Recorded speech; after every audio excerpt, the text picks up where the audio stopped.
Acts chapter 9 describes our story about a man named Saul, who later came to be known as Paul, a name that all of us are familiar with.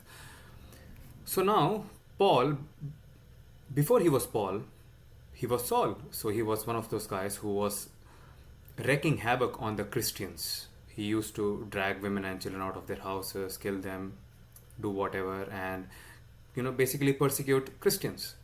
He was getting rid of them. And one day, Paul was just going about his business, and the heavens opened up, and God spoke to him.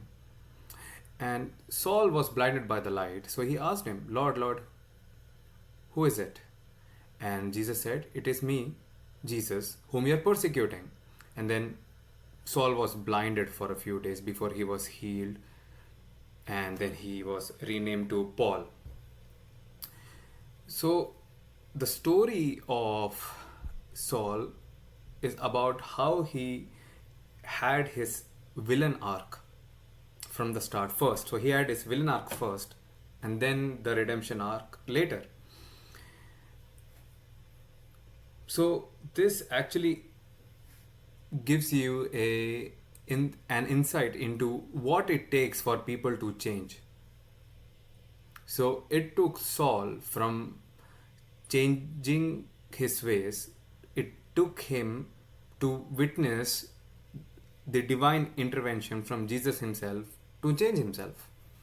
Now, I'm not saying that everyone needs to have the same impact, like the same depth of impact to change their course of life, but definitely you can see people who went into rehabilitation centers and got rid of their habits, these druggies and whoever, or let's say if they had gambling habits, people do get rid of their villain arc sooner or later.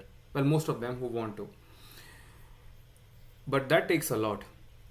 And so did it take for Saul to change into Paul. It took the divine intervention from Jesus himself to change his ways. So this story gives you a good idea and takes away a lot of your naivety about how you think that you can change people, but still gives you an idea of what kind of impact do people need in their lives to change their ways and get better.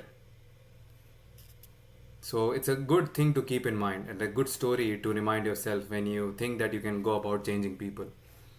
But that doesn't mean that you wouldn't do it, but you should be careful of these things.